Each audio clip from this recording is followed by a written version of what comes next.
Hello students, आज हम बात करेंगे। हमने इससे पहले भी इस features, problems and policies of Indian agriculture system पे 2 वीडियोस आपको दिए थे और होपफुली आपको समझ में भी आए होंगे। आज हम प्रॉब्लम्स ऑफ इंडियन एग्रीकल्चर पे बात करने जा रहे हैं कि ऐसी क्या प्रॉब्लम है कि इंडिया एग्रीकल्चर बेस्ड कंट्री होते हुए भी और इंडियन पॉपुलेशन का अप्रॉक्स 2/3 पॉपुलेशन एग्रीकल्चर सिस्टम में इन्वॉल्व है और उसके बाद भी इंडिया को उस लेवल की इकोनॉमी जीडीपी ग्रोथ नहीं मिल पा रही है जितनी उससे एक्सपेक्टेशन है। उसके बहुत सारे कारण हैं। तो पहले मैं बात करने जाऊंगा सबसे पहले lack of permanent means of irrigation. India के इंडिपेंडेंट हुए 70 ईयर्स से ज्यादा समय का बीत चुका है, बट आज भी हमारे क्या इरिगेशन सिस्टम, सिंचाई की व्यवस्था की अगर हम बात करते हैं तो उसका कोई परमानेंट क्योर आज भी हमारे पास अवेलेबल नहीं है। आज भी हम नेचर पे डिपेंडेंट हैं कि अगर टाइम से बारिश हो जाए, सफिशिएंट क्वांटिटी में हो जाए, जेन्युइन हो जाए, तो उस कंडीशन में हमारे को अच्छी एग्रीकल्चर देखने को मिलेगी, अच्छा प्रोडक्शन देखने को मिलता है। और अगर टाइम से नहीं हुई, कम हुई, तो इस सिचुएशन में हमको क्या होती है, हमारी एग्रीकल्चर सिस्टम में प्रोडक्टिविटी लेवल बहुत फॉल कर जाता है। इवन कभी कभी तो सूखा भी पड़ जाता है। क्यों? क्योंकि आज भी हम अपनी इस इरिगेशन सिस्टम को उतना ज्यादा इंप्रूव नहीं कर पाए हैं जितना वर्ल्ड की अनदर कंट्रीज हमारे कंपैरिजन में कर चुकी हैं। और उसी का रिजल्ट है कि इंडिया की एग्रीकल्चर सिस्टम में जो प्रोडक्शन लेवल है, प्रोडक्शन जितना होना चाहिए उतना आज भी हमको नहीं मिल पा रहा। Deficiency of finance.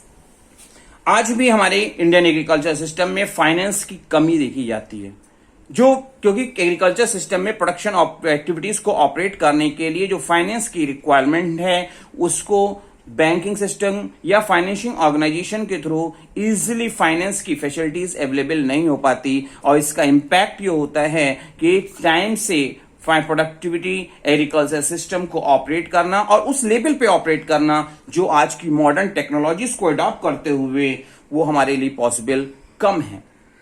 हम उतना नहीं अचीव कर पा रहे हैं क्योंकि हमारे पास फाइनेंस की आज भी कमी है। आज भी हमको फाइनेंस के लिए जमींदार और साहूकार का सहारा लेना पड़ता है, जो क्या होता है हमारी एग्रीकल्चर सिस्टम में होने वाली प्रोडक्टिविटी का एक बड़ा पार्ट इंटरेस्ट, ब्याज, सूद जिसे कहते हैं उसके रूप में हमसे वसूल कर लेते हैं, जो इसके कारण आज भी हमारी agriculture system profitable business, profitable activities ना होते हुए केवल और केवल एक रोजमर्रा एक जीवन यापन का एक साधन मात्र रह गया है। थर्ड प्रॉब्लम की अगर हम बात करने जाएंगे तो lack of organise marketing system. हमारे इंडियन एग्रीकल्चर सिस्टम को आज भी ऑर्गेनाइज मार्केट अवेलेबल नहीं है। उन्हें मजबूरी है मीडिएटर्स, बिचौलियों की सहायता से अपने प्रोडक्ट को मार्केट में बेचना, जिसका कारण ये होता है कि जो एक फार्मर है, फार्मर को अपने प्रोडक्ट का, अपने फार्मिंग प्रोडक्ट का जेन्युइन प्राइस नहीं मिल पाता।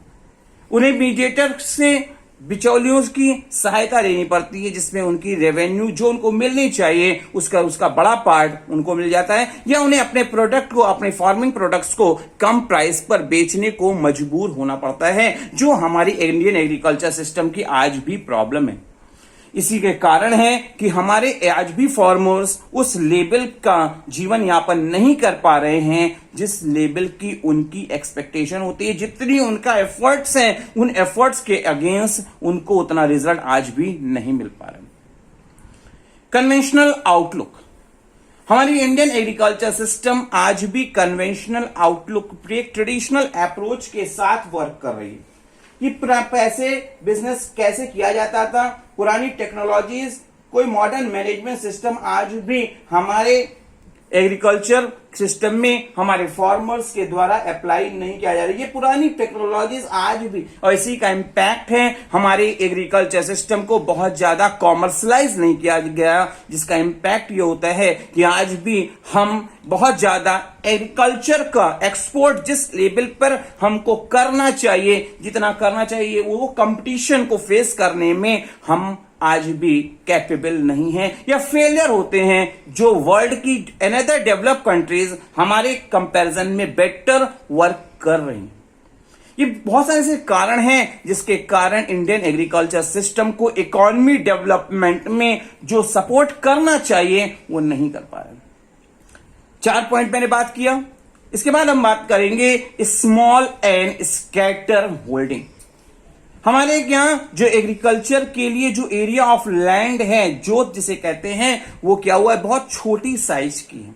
और जो है भी जिसकी प्रॉपर्टी है वो एक जगह पे नहीं है, थोड़ी सी यहां पे है, थोड़ी कहीं और है, थोड़ी और, जिसका इंपैक्ट ये होता है कि एग्रीकल्चर सिस्टम के लिए मॉडर्न टेक्नोलॉजीज, ट्रैक्टर्स, थ्रेशर्स वगैरह जो बड़ी बड़ी मशीनरीज है, इक्विपमेंट्स हैं, उनको एक जगह से दूसरी जगह ले जाना, वो एक जगह पे वर्क कर पाना, उसको ऑपरेशन करा पाना, इतनी छोटी स्मॉल होल्डिंग्स और स्कैटर होल्डिंग होने के कारण उतनी इजीली अवेलेबिलिटी नहीं। पहले तो फाइनेंस की कमी, और फाइनेंस के साथ साथ स्मॉल और स्कैटर जगह जगह पे बिखरी हुई होने के कारण आज भी एग्रीकल्चर सिस्टम उतना ज्यादा वर्कआउट नहीं कर पा रहा है। 6 पॉइंट पे बात करेंगे एक्सप्लॉयटेटिव एरिगेन रिलेशनशिप। हमारी एग्रीकल्चर सिस्टम आज भी लैंडलॉर्ड और टेनेंट के बीच के डिस्प्यूट्स को झेल रही है। लैंडलॉर्ड और फार्मर्स के बीच का डिस्प्यूट यह है कि लैंडलॉर्ड तो अपनी प्रॉपर्टी पे एक बड़ा पार्ट लेके चला जाता है, बट जो टेनेंट है उसके लिए उतनी रेवेन्यू उतनी ज्यादा नहीं मिल पाती, जिसके कारण कोई भी उस पर वर्किंग करना नहीं चाह रहा है, क्योंकि जो ले रहा है उसको लगान के रूप में इतनी देना पड़ता है, जिसका इंपैक्ट क्या होता है कि उसके लिए अपनी एफर्ट्स का, अपनी मेहनत का इतना रिजल्ट नहीं मिल पाता, जिसके कारण उन दोनों के बीच में डिस्प्यूट का रिलेशन बना रहता है, और जो हमारी इंडियन एग्रीकल्चर सिस्टम के बूस्टअप होने में कहीं ना कहीं बैरियर जनरेट कर रहे हैं। आज बहुत सारे किसान अपनी एग्रीकल्चर लैंड को बेचने को मजबूर हैं, क्योंकि उनको लगता है कि एग्रीकल्चर सिस्टम पे अब बहुत ज्यादा एफर्ट करना हमारे लिए बेनिफिशियल नहीं है। ये कोई बहुत ही बेनिफिशियल सौदा नहीं रहा है, और जो इंडिया के एग्रीकल्चर बेस्ड कंट्री होने में भी कहीं ना कहीं एक क्वेश्चन मार्क जनरेट कर रहा है। ये बहुत सी ऐसी प्रॉब्लम्स हैं जिनको हमने 70 इयर्स में भी कंप्लीट क्योर नहीं दिया है, और जिसका रिजल्ट है कि आज भी इंडियन इकोनॉमी उस लेवल पर डेवलप नहीं हो पाई जिस तेजी से इसको डेवलप होना चाहिए।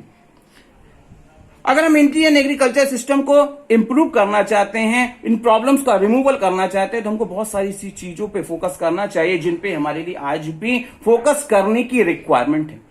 तो बात करेंगे रिफॉर्म्स ऑफ इंडियन एग्रीकल्चर। तो सबसे पहले हम बात करेंगे use of high yield variety seeds.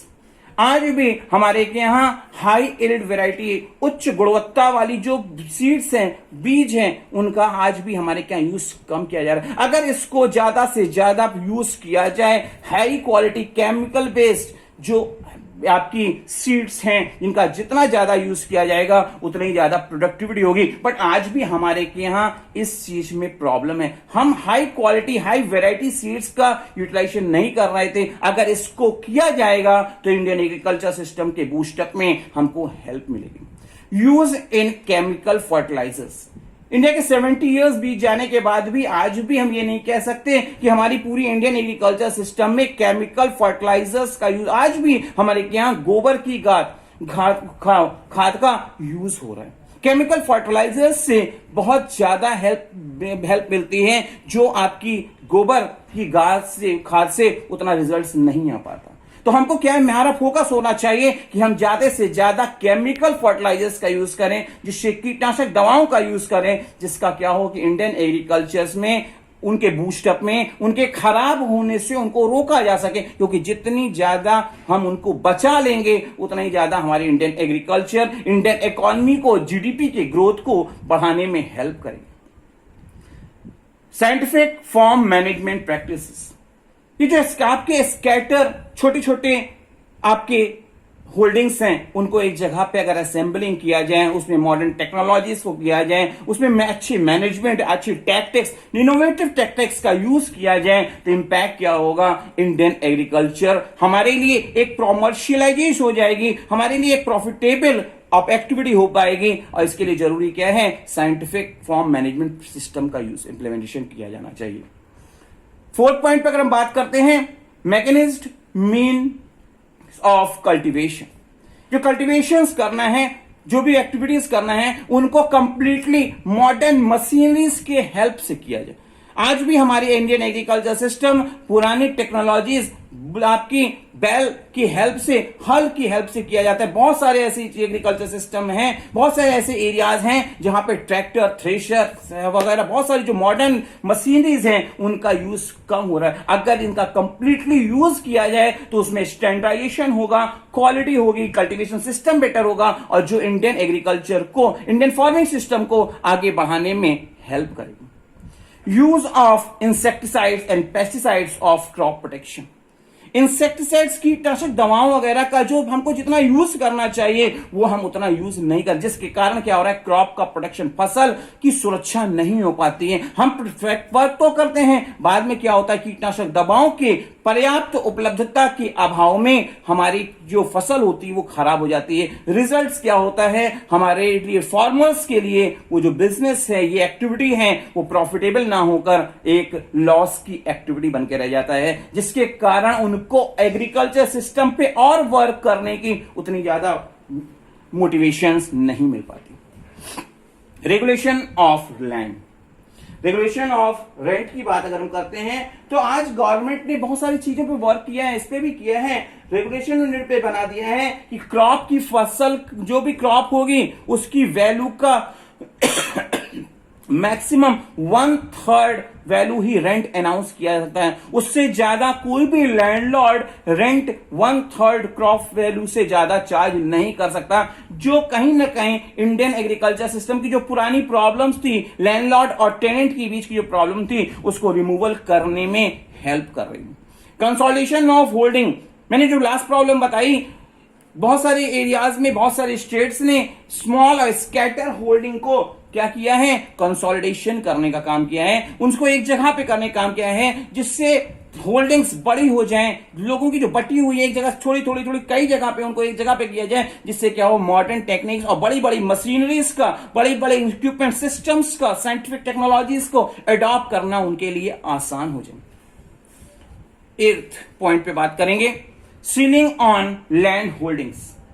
Government ने एक ऐसी पॉलिसीज को जनरेट किया है जिसमें इनकी वर्किंग ये है कि जो जिन लोगों के पास जरूरत से बहुत ज्यादा, एक पर्टिकुलर पैरामीटर से ज्यादा सरप्लस लैंड अवेलेबल है, उन लैंड को सीज करके गवर्नमेंट उन लोगों, स्मॉल होल्डर्स और या लैंडलेस लेबरर्स को ट्रांसफर करने की पॉलिसी पे वर्क कर रही है, जिसका इंपैक्ट क्या है कि जिनके पास लैंड तो है बट वे वर्क नहीं करते, जरूरत से ज्यादा है और कुछ के पास नहीं है, तो जो एक रिच और पुअर के बीच का जो गैप है उसको रिमूव करने का, उसको पाटने का काम करने के लिए सीलिंग ऑन लैंड होल्डिंग्स पे फोकस किया गया है। जिससे क्या है कि जिनके पास जरूरत से कहीं ज्यादा लैंड्स हैं और किसी के पास जो नहीं है उससे टेक ओवर करके, जिसके पास नहीं है उसको अवेलेबल कराई जा रही है, जिससे वो भी एग्रीकल्चर सिस्टम के अपने रोल को फुलफिल कर सके और जो हमारी इंडियन एग्रीकल्चर सिस्टम और इकोनॉमी डेवलपमेंट, जीटीडीपी ग्रोथ में कहीं ना कहीं हेल्पफुल होगा। एवोल्यूशन ऑफ इंटरमीडिएट्स, हम बात करेंगे एवोल्यूशन ऑफ इंटरमीडिएट्स। जो बीच के मीडिएटर्स हैं, बहुत सारे हैं, उनको रिमूवल करने के पे भी गवर्नमेंट का फोकस है। नई नई पॉलिसीज बनाई जा रही हैं जिसका इंपैक्ट क्या है, डायरेक्टली कंज्यूमर और जो लैंडलॉर्ड है उनके बीच का कनेक्शन है, जिससे क्या हो कि जिसकी प्रॉपर्टी, जो फार्मर है, फार्मर को अपने प्रोडक्ट्स की जेन्युइन वैल्यू मिल सके, बीच में मीडिएटर्स ना हो, जिसका रिजल्ट क्या होता है कि अक्सर मीडिएटर्स के कारण फार्मर्स को उनके प्रोडक्ट के जेन्युइन वैल्यू नहीं मिल पाती और जिससे क्या होता है, उनको एग्रीकल्चर सिस्टम पे वर्क करने में कहीं ना कहीं मोटिवेशन की कमी होती है। हम लास्ट पॉइंट पे बात करेंगे, इतने बहुत सारे फॉक्स की बात किया, अब हम बात करेंगे cooperative farming. Cooperative farming system को ज्यादा से ज्यादा प्रमोट करना, ज्यादा से ज्यादा इस तरह से प्रमोट करना, फार्मर्स को एक रेम्युनरेटिव वैल्यू मिल जाए, एक प्रोटेक्शन मिल जाए, जिससे क्या हो कि मिडिल मैन को रिमूवल किया जा सके, कोऑपरेटिव सिस्टम जनरेट किया जाए, जिससे क्या है one for all and all for one का कॉन्सेप्ट हो, जिससे ज्यादा से ज्यादा मिडिल मैन डिसॉस्ट हो और फार्मर्स को जिसने एफर्ट किया, जिसका एफर्ट है, और कंज्यूमर को जेन्युइन प्राइस पे प्रोडक्ट की अवेलेबिलिटी हो जाए, जिससे क्या हो कि हमारी इंडियन एग्रीकल्चर सिस्टम काफी प्रॉफिटेबल हो सकती है। क्योंकि अक्सर क्या होता है, बिना एफर्ट के मिडिल मैन अपनी एग्रीकल्चर सिस्टम का एक बड़ा पार्ट उसे चार्ज कर लेता है और जो फार्मर्स हैं उनको अपने प्रोडक्ट पे एफर्ट का उतना रिजल्ट नहीं मिल पाता। अगर ये सब चीजों पे हम लोग अपना वर्क पूरी तरह से फोकस करेंगे तो रिजल्ट्स हमारे इंडियन एग्रीकल्चर सिस्टम, हमारे इंडियन इकोनॉमी और जीडीपी ग्रोथ में काफी हेल्पफुल होगी।